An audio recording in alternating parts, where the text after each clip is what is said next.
Welcome back to Business Morning. Well, today we're looking at the Africa Attractiveness Survey by Ernst & Young, a global accounting and business advisory firm. And I'll be talking now to its regional managing partner for West Africa, Mr. Henry Egbiki. We're going to be looking at foreign direct investment and how much of that has come into Africa, particularly Nigeria, in the last couple of years. Thank you so much, Henry, for being here. Now, I was going through the report, and it was quite interesting, some of your findings and some of the facts that you put out there. Well, you did agree that if there's one continent that is attractive right now in terms of potential, in terms of competitiveness, it's Africa. But you did also highlight some challenges, like the fact that corruption is still, in terms of perception for global investors, Africa is still seen as being inherently corrupt. Let's take a look at the report. Now, what are your thoughts on that? Oh, thanks, Esther. I think if you agree with me that for the last couple of years, the focus has now been on Africa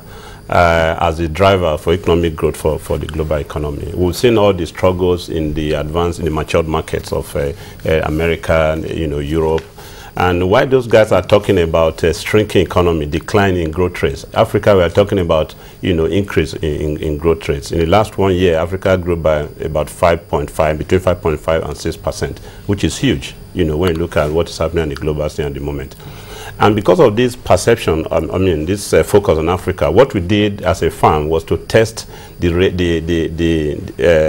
perceptions, against the realities on the ground. So we carried out a survey to test that, to align, to see how the perception aligns with the reality on the ground against the attractiveness of Africa for foreign direct investment. What we found is that the perception is there's a gap between the perception and the reality. But on the whole, we found that in terms of the proportion of foreign direct investment that is coming into Africa is about 5.5%.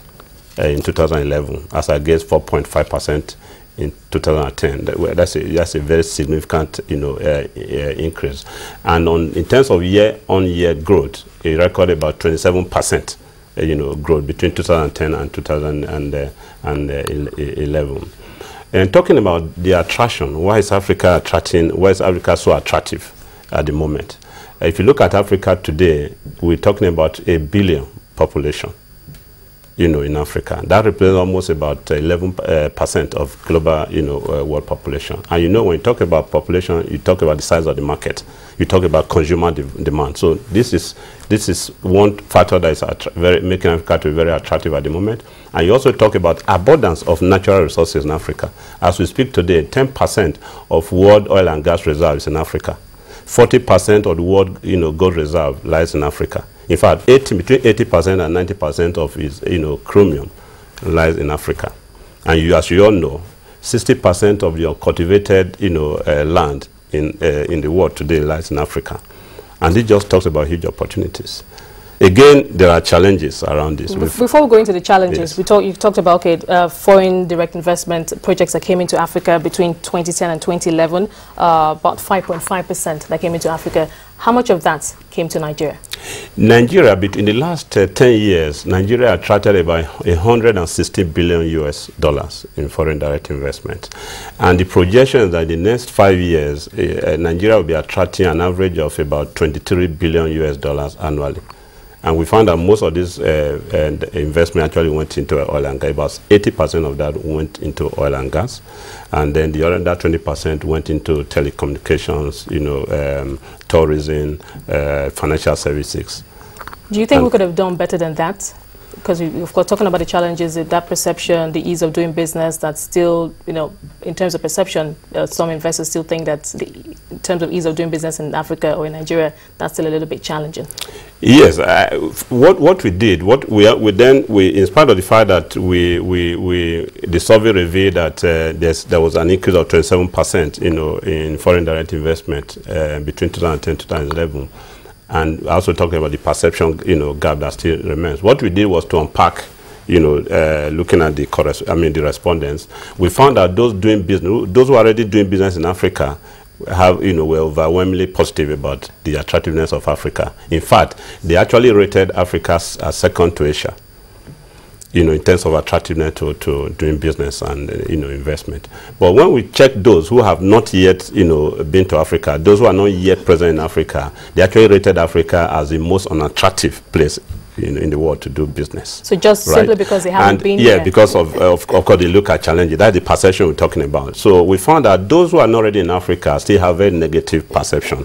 They focus on the challenges. Of course, we all know that there are challenges in Africa. And when we talk to them to see what are the challenges, what are the issues that they have that are giving them that perception about the negative, that make them to see Africa as a negative place to do business. What they talk about, political instability. They talk about corruption, level of corruption.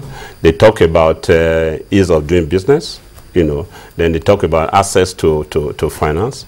They also talk about human capital, the level of human capital development. So these are issues they talk about. But in reality, these are perceptions, because you know that in Africa, even though we know there are challenges in the front of political instability, we know in the last few years there has been remarkable progress in this front. If you look at Africa in the 1990s, early 1990s, if you say 1990 for instance, across the whole continent, you see autocratic regimes, right? You see military regimes, and you see civil strife. You see civil wars all over the place. But today, that is different. Today, you see most of the African countries are now into participatory democracy. Last year alone, you see a number of elections, general elections across Africa. Last year, there was a change regime change in Zambia, right? There was a general election in Nigeria. So, and these are peaceful elections. Of course, we know Cote d'Ivoire, what happened in Cote d'Ivoire, but that's just one out of so many peaceful elections that, So we made remarkable progress in terms of the political terrain. And in the area of corruption, yes, I think it's the big elephant. I see there, so we still there. But I think there is commitment. We see commitments, on the part of African leaders to deal with this. We now see a situation where you are having whistleblowers in Nigeria. This never happened. You've been tracking all that has been happening in the Securities and Exchange Commission. You now see what is happening in the National Assembly, where somebody is blowing the whistle about having given a bribe or whatever to somebody. But these are positive, and you see the determination of government to deal with this. Having said that, there's still a long way to go. Your reports also said that there's a significant part of the African growth story, as you called it, is rising domestic consumption, proving that growth isn't entirely in balance, especially since we are heavily dependent as a continent on our resource exports. Some might argue that, of course, China is growing at a phenomenal rate right now the world's second largest economy, so it needs a lot of resources, raw resources here in Africa. Yes, I think part of the growth story is actually about commodity boom.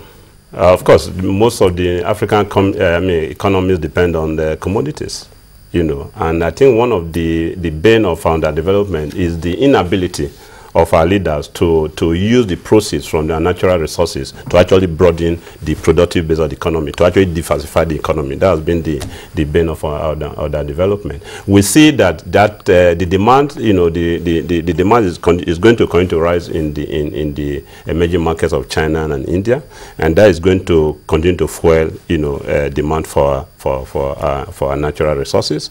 But I think the big issue is that what we see when we look at the terrain is that there has been a shift. So it's not just the commodities that are driving the entire growth story for Africa. We've seen, as I said, improvement in political, stability. That's part of what is driving the growth story. Political risk for investment, but they would also be looking at, okay, how diversified is this the economy? Yes, we've seen,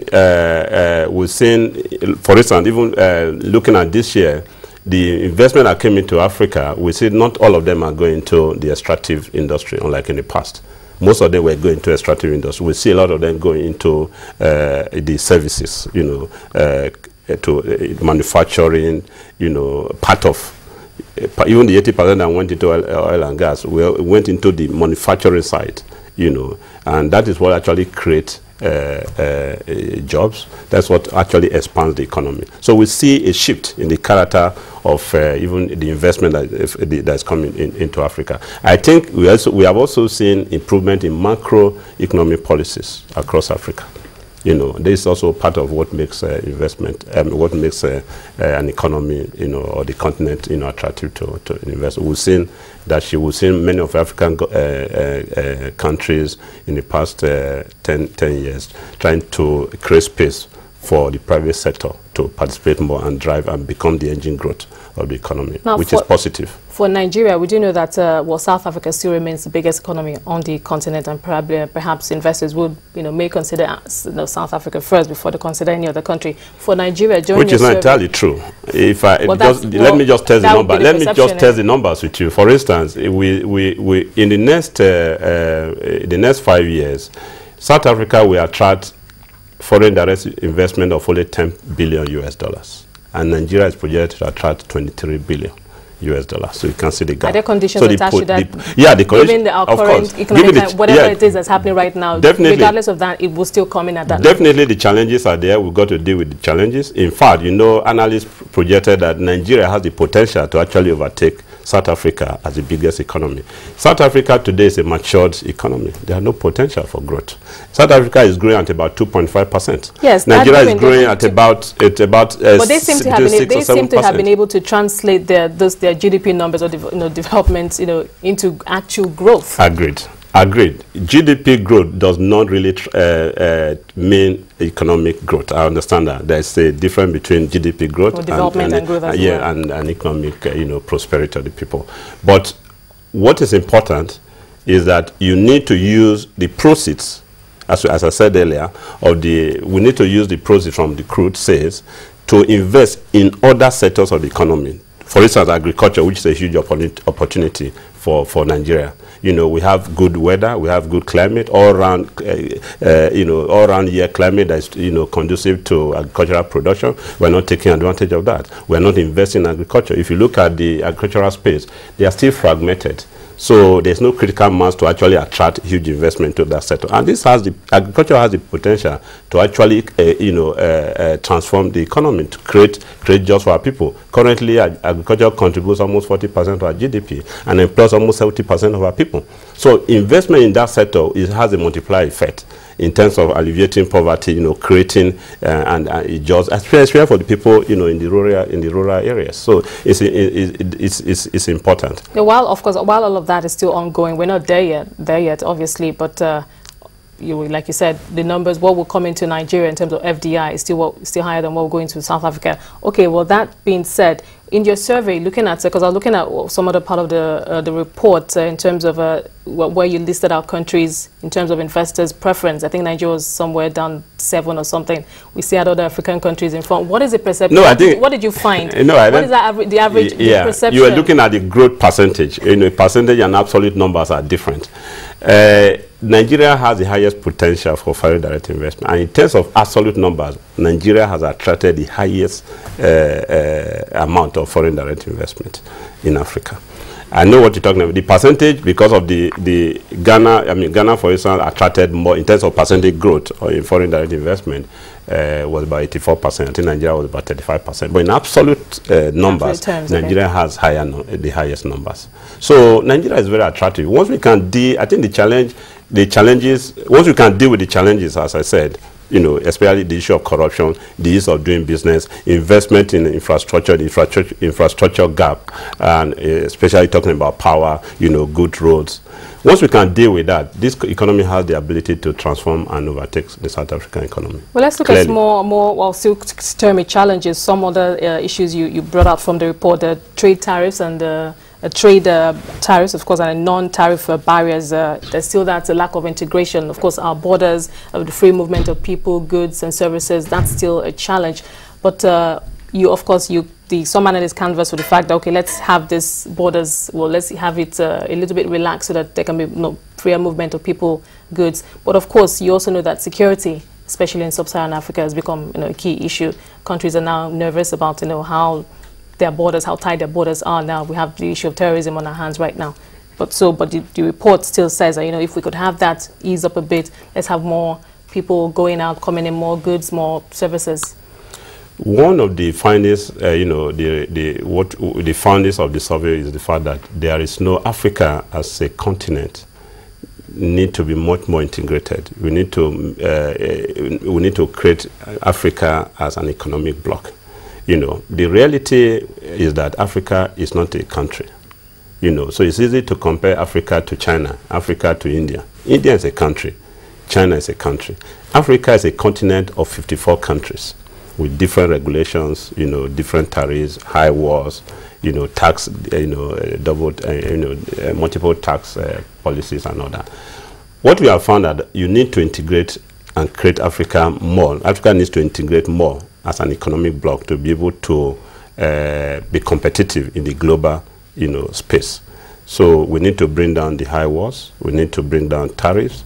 But we also recognize that this alone is not going to drive the development of Africa, because if you bring down if you bring down the high wars, you allow mobility of you know, people, mobility of goods and services. Where are the infrastructures to enable this? So you're saying that that's perhaps one of the major reasons why it hasn't happened, yes, because exactly. This is something that has been preached. Infrastructure is a big decades. issue. It's a big issue. You will agree with me. Sometimes it's easier to import goods from across the ocean than to import from your, you know, neighboring countries, because of this infrastructure issue.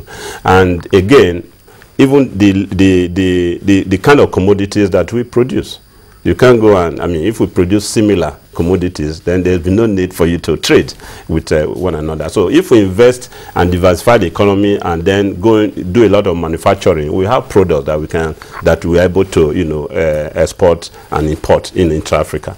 So there's need to deal with infrastructure. There's the need to invest in manufacturing, and then you need to invest in power and electricity. Okay, Henry, hold your thoughts for us. We need to take a short break. We'll come back and look a bit more into that report. I've been talking to Henry Egbiki. He's a regional managing partner for West Africa at Ernst & Young, a global accounting and business advisory firm. And we'll be looking at the firm's Africa Attractiveness Survey, looking at how much foreign direct investment has been coming into Africa, and of course how the African continent is perceived by international foreign investors. We'll be right back after the sign out.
Welcome back to Business Morning. We're still looking at foreign direct investment coming into the African continent, and we have been looking at a recent report put out by Ernst and Young at about how much foreign direct investment has come into the African continent, and of course particularly Nigeria, and of course the perception out there about investing in Africa. What do investors, foreign investors, really think about investing in the African continent, especially now that we're having that Eurozone debt crisis where portfolio managers, general investors are looking for where to invest their monies for, of course, maximum returns. And I have been talking to Henry Egbiki. He's a regional managing partner for West Africa at Ernst & Young. Thank you so much, Henry. Thanks, during the break, we were talking about the fact that, while we're looking at all this very, encouraging, flashy numbers, as some analysts have put it, we haven't exactly seen that translating into good. We also talked about the fact that perhaps we might be, as an African continent, moving towards that one how do I put it, a situation like what we have in one economic bloc, but there's still so many challenges. Is that something that's that can be done in the foreseeable future? Yeah, I think one of the challenges that we discovered is the fact that Africa needs to be more, there needs to be more economic integration, across Africa. We need to create bigger economic blocks that can create the critical mass, to attract foreign direct investment. As Africa as we stand right now, the economies are too fragmented, so the size is not, there's no scale in terms of critical mass to actually attract, foreign investment. But there's some work is being done in this space. The southern, African countries with the East African countries are actually trying to put together about 26, states that have the potential of creating, of bringing together about, I think, 600 million people. And the GDP will be about $1 trillion, US dollars. And this is huge. So with that, then it will be a sizable, scale to attract, to be able to compete better in the global space for direct investment. Nigeria, of course, we have the ECOWAS in West Africa. We are not where we should be in ECOWAS, but if Nigeria and Ghana alone can wake up and drive that, because Nigeria and Ghana, alone economy GDP constitute about over 75% of the GDP of ECOWAS. If we have that economic bloc, if we are able to achieve creating that economic bloc, all of us on the African continent coming together, would that make it the African continent more attractive? Yes, it will be more attractive because it's about scale. It's about markets. So if there are no borders, if the high walls are down and people can move across the country without any inhibitions, the tax regimes are the same, policies are the same. What do investors see as challenges? The fact that they have to navigate all the complex and different tax laws, policies across the terrain. So that's a hindrance to investment. An investor wants a one-stop shop, where you just go and every other thing, you can roll out every other. So if you have an economic bloc where there will be free movement of goods, and then there's infrastructure also, it roads to connect, and investment in aviation as well. For instance, in Africa, it's easier to travel to Europe and America than to travel to some parts of Africa, even from Africa. So these are things that we need to take care of. We need to make investment in these areas to actually make Africa much more competitive. How would you rate Nigeria in those areas, ease of doing business?